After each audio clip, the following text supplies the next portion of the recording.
Ова е последниот дел од овој музеј, спомен собата на уште еден музички доаен тука од Кавадарци, Васил Хаџиманов.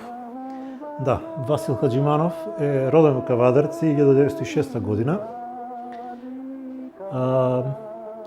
Нижо и средно училиште завршил во Кавадарци, Велес и Скопје. Пројавил афинитети кон музиката, но првото негово значајно, како да кажам, осознавање било во рамките на фармацијата. Зашто се запишал на фармацевски факултет во Загреб 1930 година. Дипломирал 36-та, магистрирал 38 година. Значи станал меѓу првите фармацевти во Македонија во тоа време. Познат е по тоа што е првиот етномузиколог од овие простори во Македонија и ја сакал многу музиката. Како се откажал од фармацијата? Има една анекдота која што ја кажуваат на фармацевски факултет. Тоа што доаѓа на жена со рецепт да го земи лекот. Го дава на Васил, Васил го взима рецептот, го гледа и дава лек.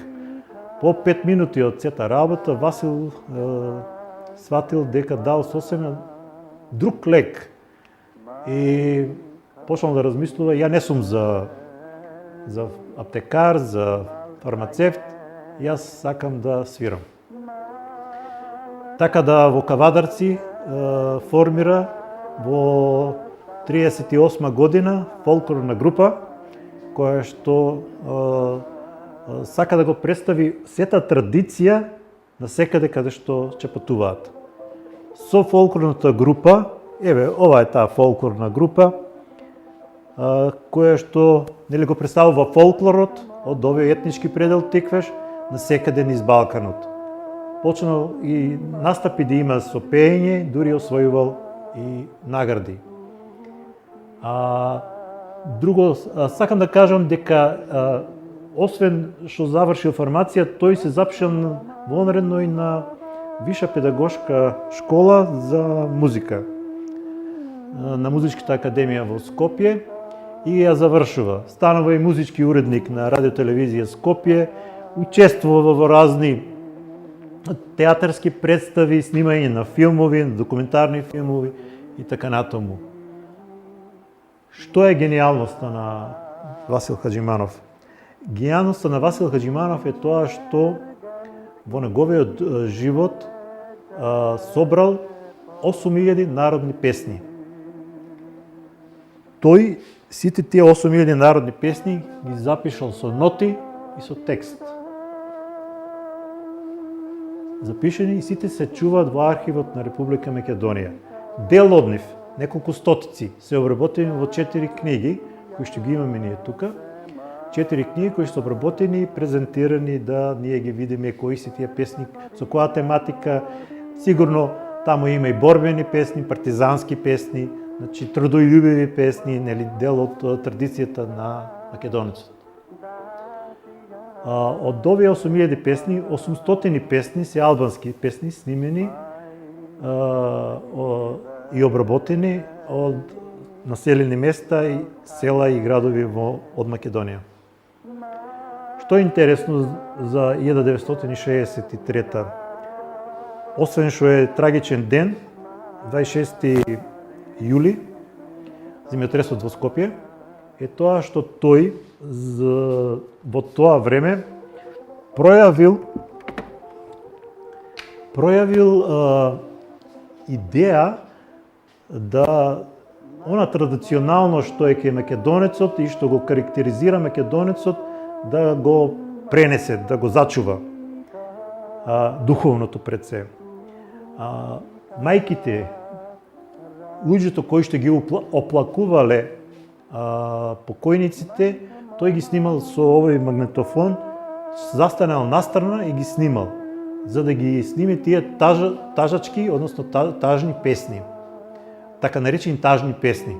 Но тие имат содржина, имат, како да кажам, она што се искажува животот на покојникот.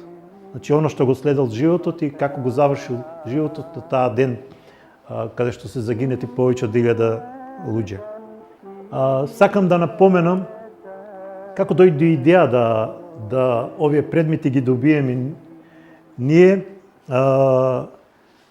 Зафир Хаџиманов, неговиот син, на покана да го посети музејот, ја види оваа соба дека е тогаш во тој момент празна и му дојде на идеја сите предмети што ги има од неговиот татко, од Васил, да ни ги подари, да ни ги даде нас како завештение на музејот, да ние ги чуваме и за да останат тука. Зафир Хаџиманов почина за време на короната и некои работи не ги завршивме, како идеја ги имавме, но денес во музејот иде неговиот внук Васил Хаџиманов јуниор, кој што е џез музичар, живее и работи во Белград, Србија. Доаѓа тука и со идеи да почнеме да собираме и други предмети, да добиваме други предмети, сега од Зафир Хаџиманов. Тоа е приказната за овој музеј, кој што сакаме да ја представиме на пошироката јавност, а тоа е храната, виното и музиката. Сето оно што го карактеризира наше кавадарци, тиквишијата пред се, но и концепт на нашата постојана поставка, концепт на нашиот музеј, куќата на мирисот и вкусот.